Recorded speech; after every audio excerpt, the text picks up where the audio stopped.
आप सबका super concept classes में स्वागत है। और आज के इस वीडियो में आप लोगों को क्लास 11th हिंदी इलेक्टिव के मॉडल सेट 3 का कंप्लीट सॉल्यूशन कराने वाला हूं, तो आप लोग वीडियो पर बने रहिएगा। और इससे पहले मैंने आप लोगों को हिंदी इलेक्टिव का सेट 1 और सेट 2 का कंप्लीट सॉल्यूशन दे दिया है। अगर आपने उस वीडियो को नहीं देखा तो सबसे पहले आप लोग प्लेलिस्ट पर जाकर उस वीडियो को देख लीजिए। और अगर आप लोग हमारे चैनल पर पहली बार आए हैं तो चैनल को सब्सक्राइब करने के साथ साथ बेल आइकन को प्रेस कर लीजिए।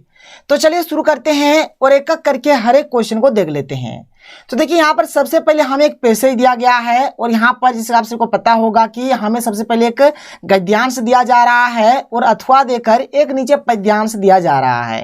तो आप लोग या तो ऊपर वाले गद्यांश का उत्तर दीजिए या फिर आप लोग नीचे वाले पद्यांश का उत्तर दीजिए।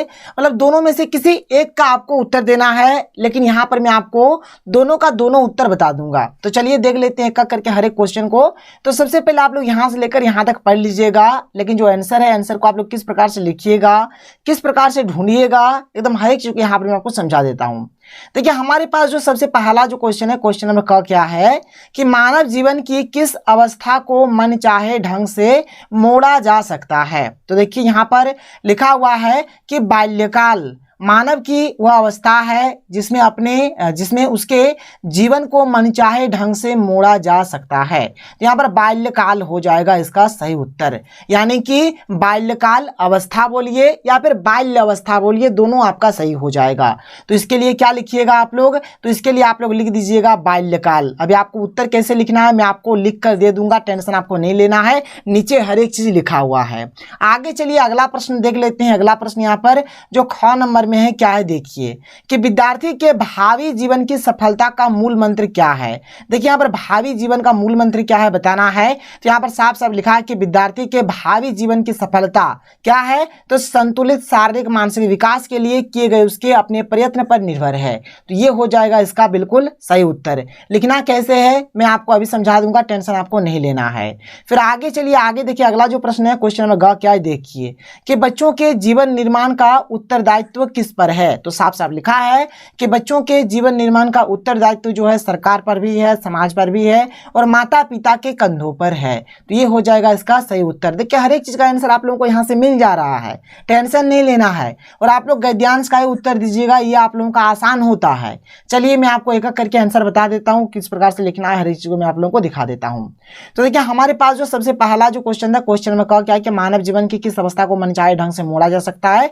तो बाल्यावस्था बोलिए या फिर बाल्यकाल बोलिए, ये हो जाएगा इसका सही उत्तर। तो आप लोग अगर सिर्फ और सिर्फ बाल्यकाल लिखिएगा तब भी आप लोगों का सही हो जाएगा, गलती नहीं होगा। और अगर कोई बच्चा यहाँ पर बाल्यावस्था लिख देता तब भी उसका सही होगा, गलत नहीं होगा। क्वेश्चन नंबर ख का सही उत्तर हमने लिख दिया है कि विद्यार्थी, पहले क्वेश्चन देखिए कि विद्यार्थी के भावी जीवन की सफलता का मूल मंत्र क्या है। तो विद्यार्थी के भावी जीवन की सफलता का मूल मंत्र संतुलित, ठीक है, शारीरिक मानसिक विकास के लिए क्या गया प्रयत्न है, ये हो जाएगा।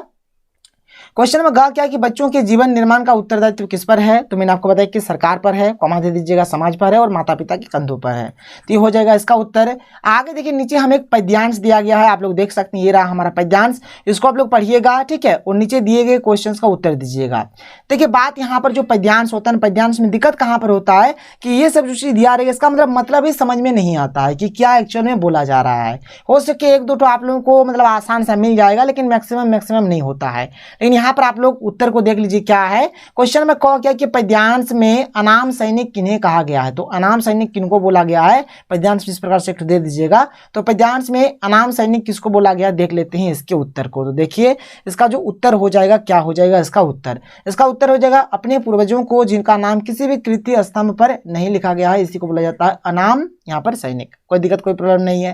क्वेश्चन में ख क्या है कि प्रस्तुत कविता किन लोगों को समर्पित है। तो अनाम सैनिकों को समर्पित है। क्वेश्चन में ग क्या है कि कवि ने ताजमहल का निर्माण करने वालों के लिए गुना शब्द का प्रयोग क्यों किया। क्योंकि ताजमहल बनाने वाले लोगों का हाथ काट दिया गया था, इसलिए यहाँ पर गुना शब्द का प्रयोग किया गया है। ये हो गया गद्यांश और पद्यांश का उत्तर। आगे बढ़ते हैं, यहाँ पर देख सकते हैं आप लोग, यहाँ पर सेक्शन बी यानी कि खंड ख है, जो कि यहाँ पर हमारा निबंध वगैरह का है। और यहाँ पर मात्रा में 2 प्रश्न का उत्तर देना है, जिसके यहाँ पर 1 2 3 4 रहेगा। 4 में से मात्र हमें 2 ही प्रश्न का उत्तर देना है। जैसे कि मैंने आप लोगों को मतलब सेट 1 से मैं आप लोगों को बता रहा हूँ कि इसका जो होगा मैं आप लोगों को ट्रिक बता दूंगा ताकि आप लोगों को दिक्कत ना हो, ठीक है। तो जैसे ही हमारा मॉडल पेपर सारा खत्म हो जाएगा, बहुत ही जल्द मैं आप लोगों को हिंदी का भी और इंग्लिश का भी ट्रिक बता दूंगा ताकि आप लोग अच्छे तरीके से पढ़ाई कर सके। हर एक चीज को समझ सके। तो चलिए देख लेते हैं जो आगे में जो दिया गया है, देख सकते हैं पाठ्य पुस्तक वाले यानी कि किताब का स्टार्ट हो जाता है। अब देखिए किताब में दो मतलब यहाँ पर देख सकते हैं इस प्रकार से यहाँ पर सब प्रसंग दिया रहेगा, मैंने प्रसंग दिया रहेगा और इसका हमें यहाँ पर व्याख्या करना है कि इसका व्याख्या क्या होगा। तो देख सकते हैं हमारे पास जो यहाँ पर और दो दिया रहेगा, दोनों में से मात्र आपको एक का उत्तर देना है। तो हमारे पास जो सबसे पहला जो क्वेश्चन है, क्वेश्चन में क देख सकते हैं, इसको यहाँ से लेकर यहाँ तक पढ़ लीजिएगा जो भी है, और इसका जो माने हो जाएगा क्या होगा कि हमारे परिवार के सदस्यों के बीच रिश्ता तो है परंतु यह खुलता नहीं है, इसमें जंग लग गया है और हमारे खून में इतना लोहा भी नहीं है कि उससे एक चाबी बनवाकर रिश्ते की, ठीक है, रिश्ते की लिख दीजिएगा। यहाँ पर क्या लिखिएगा, रिश्ते की, ठीक है, रिश्ते की ताले को खोल सकें। अर्थात गरीबी के कारण वो एक दूसरे से बात भी नहीं कर पाते हैं और कभी के शरीर में इतनी ताकत भी नहीं है कि वह धन का अर्जन कर परिवार के लिए कुछ कर सके। ये हो जाएगा इसका मतलब। और यहाँ पर ना आप लोग इसको थोड़ा सुधार लीजिएगा, यहाँ पर रिश्ते के बाद की होगा, कम है दीर्घ की, इस प्रकार से की लिख दीजिएगा, कोई दिक्कत नहीं है। तो आगे बढ़ते हैं, आगे देखिए, आगे जो हमें दिया गया यहाँ पर जो ख नंबर में है, ठीक है, ख नंबर में जो दिया गया इसका भी मतलब समझ लीजिए। तो ये जो हमें दिया गया है इसका जो उत्तर हो जाएगा, देखिए कि यह समय वसंत ऋतु का है, बसंत ऋतु का सुबह काफी सुहावना है, हवा मंद मंद बह रही है, प्रातः काल की सूर्य की किरणें काफी कोमल है जो पर्वत की चोटियों पर फैले हुए हैं, जिसके कारण ये चोटियां सोने की भांति चमकीले प्रतीत होती है। तो इसको आप लोग नोट डाउन करिए, ये हो जाएगा इसका उत्तर। फिर फोर्थ नंबर में कि निम्नलिखित में से किन्हीं दो प्रश्नों के उत्तर दें। तो हमें यहाँ पर मात्र दो ही प्रश्न का उत्तर देना है। देख लीजिए क्या क्या प्रश्न है और हमें मात्र दो का उत्तर देना है, लेकिन यहाँ पर मैं आपको हर एक चीज को बता दूंगा। देख लीजिए क्या है क्वेश्चन में, क्या है कि कभी नागार्जुन ने महामेघ को झंझालीन से गरज गरज भिड़ते देखा है, क्यों कहा है? क्योंकि देखिए इसका उत्तर क्या होगा। तो पर्वतीय प्रदेशों में भयंकर ठंड के समय कैलाश के शिखर पर कवि ने बादलों के समूह को तूफानों से लड़ते देखा है। प्रायः पर्वतों में बादल समूह तेज हवाओं से टकरा जाते हैं, जिनके कारण आकाश में भयंकर गर्जना होने लगती है। उन्हें देखकर आभास होता है कि वे लड़ रहे हैं। इसी कारण कवि ने कहा कि महामेघ को झंझालीन से गरज गरज भिड़ते देखा है। इस उत्तर को आप लोग नोट डाउन कर लीजिए। देखिए हिंदी है, आप लोगों को भी बहुत कुछ समझ में आ जाएगा, यहाँ से नोट करिए। क्वेश्चन में ख क्या है, देखिए कवि को किस प्रकार की आस रात भर भटकाती है और क्यों? कवि रात भर प्रकाश के आस में भटकता रहता है, वह चाहता है कि दिन जल्दी हो और प्रकाश फैल जाए। ये हो जाएगा इसका सही उत्तर। ग नंबर में क्या कि जाग तुझको दूर जाना कविता में कवित्री महादेवी वर्मा मानव को किन किन विपरीत स्थितियों में आगे बढ़ने के लिए उत्साहित कर रही है। तो इस कविता में कवित्री मानव को आंधी तूफान भूकंप की चिंता न करते हुए सांसारिक मोह माया के बंधनों को त्याग कर, समस्त सुखों भोग विलासों को छोड़कर, समस्त कष्टों को भूलकर और कठिनाइयों का सामना करते हुए निरंतर अपने लक्ष्य को प्राप्त करने के लिए आगे बढ़ते रहने की प्रेरणा दे रही है। देखिए आपका जो भी टारगेट है, मान के चलिए आपको एक वीडियो बनना है, आपको मान के चलिए डीसी बनना है, आपको मान के चलिए एक टीचर बनना है, जो भी बनना है, आपका जो टारगेट है टारगेट को हिट करिए। जो लक्ष्य है लक्ष्य के प्रति हमेशा हमें प्रयास करते रहना चाहिए। तो इस चीज़ का यहाँ पर प्रेरणा दिया जा रहा है। चाहे हम गरीब हो अमीर हो, चाहे सुख हो दुख हो, आंधी हो तूफान हो भूकंप हो, कुछ भी हो, लेकिन हमें अपना जो भी टारगेट है उसका हमें यहाँ पर मतलब प्रयास करते रहना चाहिए, मतलब उस अपने लक्ष्य का। फिफ्थ नंबर में कि निम्नलिखित में से किन्हीं दो प्रश्नों के उत्तर दें। दो प्रश्न का यहाँ पर उत्तर हमें देना है। तो चलिए देख लेते हैं दो प्रश्न का हम लोग यहाँ पर उत्तर। ऐसे तो मैं आप लोगों को हर एक प्रश्न का उत्तर बताऊंगा, तो देख लेते हैं यहाँ पर क्या क्या प्रश्न है। क्वेश्चन नंबर क क्या है कि भारतवर्ष की उन्नति कैसे हो सकती है? पाठ के आधार पर यह स्पष्ट कीजिए कि इस अभागे आलसी देश में जो कुछ हो जाए वही बहुत कुछ है, क्यों कहा गया है? तो देखिए उसका उत्तर। पाठ में लेखक यह शब्द इसलिए कहे हैं क्योंकि भारतीय लोगों में आलस समा गया है। सही बात है, बहुत अधिकतर लोग आलसी हो गए हैं, इस कारण वे काम करने से बचते हैं। यह देखते हुए उन्होंने कहा कि अभागे आलसी देश में जो कुछ हो जाए वही बहुत कुछ है।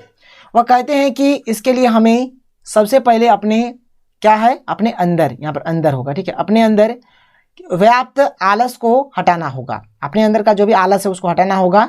भारतीयों ने निकम्मेपन का जो रोग पाल रखा है उससे निजात पाना होगा। आलस मनुष्य को परिश्रम करने से रोकता है, जिससे मनुष्य का और देश का विकास रुक जाता है। यहाँ पर आलस के बारे में बताया गया कि हमारे अंदर में मतलब बहुत सारा आलस है, हम लोग निकम्मे बन गए हैं। एक्चुअली का जो निकम्मेपन का जो रोग है हम लोग पाल रखे हैं, और यहाँ पर मनुष्य परिश्रम नहीं कर रहा है, जिसके चलते मनुष्य का भी विकास नहीं हो रहा है और साथ ही साथ देश का भी विकास नहीं हो रहा है।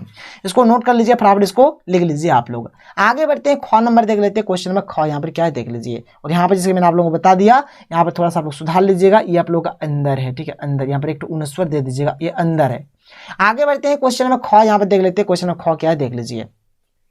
क्वेश्चन नंबर ख हमारे पास है कि सुकिया ने जिन समस्याओं के कारण गांव छोड़ा वही समस्या शहर में भट्टे पर उसे झेलनी पड़ी, मूलतः समस्या क्या थी। देखिए, रोजगार की समस्या को लेकर सुकिया ने गांव छोड़ा था, परंतु शहर में भट्टे पर आकर भी उसकी आमदनी अच्छी नहीं थी।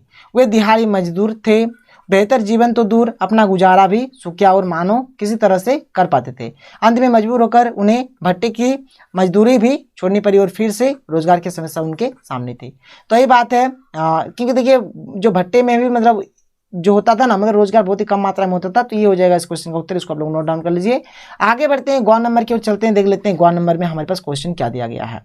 देखिए क्वेश्चन में गौ क्या है कि ज्योतिबा फुले और सावित्रीबाई फुले का दाम्पत्य जीवन किस प्रकार आधुनिक दंपतियों को प्रेरणा प्रदान करता है। देखिए, तो ज्योतिबा फुले ने सर्वप्रथम अपनी पत्नी सावित्रीबाई फुले को शिक्षित किया था, स्त्री शिक्षा के मिशन को पूरा करने में लग गया। ठीक है, अब देखिए जाहिर सी बात है आजकल के टाइम में लड़कियों को तो चलिए कुछ हद तक पढ़ाया जाता है, लेकिन जब उनका शादी हो जाता है उनको नहीं पढ़ाया जाता है। तो ये चीज़ यहाँ पर एक सीखने को मिल रहा है। फिर आगे है, इसके अलावे दोनों ने किसानों और अछूतों की झुग्गी झोपड़ी में जाकर लड़कियों को स्कूल भेजने का आग्रह करते लोग इस काम के लिए उनका मजाक उड़ाते थे, परंतु इन्होंने हार नहीं मानी और 30 साल के अथक प्रयास के बाद इस मिशन को पूरा किया। मतलब लोग इनका मजाक उड़ाता था, बोले देखो ये क्या कर रहा है। जाहिर सी बात है, जब भी हम लोग सोसाइटी में, इनके समाज में जब भी कोई नया चीज़ करना चाहते हैं तो मजाक उड़ाया जाता है। विश्वास नहीं करिएगा, जब मैंने स्टार्टिंग किया था वीडियो बनाना तो बहुत सारे मतलब हमारे गाँव के जो लोग थे मेरा भी मजाक उड़ा रहा था कि इसमें क्या होगा, कुछ नहीं होगा। तो जब भी आप लोग नया चीज़ करिएगा कोई ना कोई मजाक जरूर उड़ाएगा। फिर आगे क्या है कि अतः हम इनकी इसी एकता को देखते हुए कह सकते हैं कह लिखिएगा, ठीक है, कह, ठीक है, यहाँ पर कह लिख दीजिएगा, कह सकते हैं कि आज के आधुनिक दंपतियों को प्रेरणा प्रदान करता है। तो यहाँ पर ये इसको आप लोग नोट डाउन करिए, ये हो जाएगा इसका उत्तर। 6 नंबर में कि भारतेंदु हरिश्चंद्र अथवा नरेंद्र शर्मा की किन्हीं 2 रचनाओं का नाम लिखना है।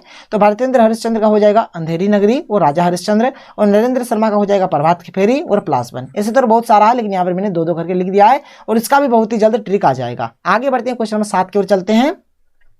हमारे पास जो क्वेश्चन नंबर 7 है इसका उत्तर मैंने आप लोगों को मॉडल सेट 1 में ही पढ़ा दिया है। आप लोग मॉडल सेट 1 को अगर आपने नहीं देखा तो उसको देख लीजिए, और अगर आप लोग देखे होंगे तो इस क्वेश्चन के बारे में आप लोग जानते होंगे। अथवा देखिए नीचे एक तो प्रश्न है कि दुकान पर बैठे बैठे भी मकबूल के भीतर का कलाकार उसके किन कार्यकलापों से अभिव्यक्त होता है। तो देख लीजिए इसका उत्तर क्या होगा।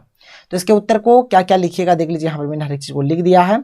आप देख सकते हैं इसका जो उत्तर होगा क्या होगा कि मकबूल दुकान पर बैठने के बाद भी ड्राइंग तथा पेंटिंग करने में अपना सारा ध्यान लगाता था। मकबूल जो थे वो दुकान में बैठा रहता था, लेकिन फिर भी वो ड्राइंग और पेंटिंग करना मतलब चालू रखता था। वह गले का जबानी, ठीक है, फिर आगे क्या देखिए, वह गले का जबानी हिसाब रखता था। मतलब वो हर एक चीज़ मतलब मन में गला में ही वो हर एक चीज़ का हिसाब रख लेता था। इसके साथ वो अपने आसपास व्याप्त जीवन को 20 स्केचों में उकेरता था। डेली पर डे का 20 स्केच बनाता था। मतलब जो भी मेरे पूरे दिनचर्या में जो भी चीज़ होता था उसका क्या करता था, मतलब स्केच बना देता था, फोटो टाइप का बना देता था। इस तरह वो अपने आसपास आने जाने था उठने बैठने वाले लोगों के स्केच को बनाता था। उसमें घूंघट ओढ़े मेहतरानी, पेंच वाली पगड़ी पहने तथा गेहूं की बोरी उठाने वाला मजदूर, सीधे के निशान और दाढ़ी से युक्त पठान तथा बकरी के बच्चे का स्केच बनाया करता था। मैंने जो भी देखता था आमने सामने उठते बैठते आते जाते जो भी लोग थे उनका स्केच बना दिया करता था।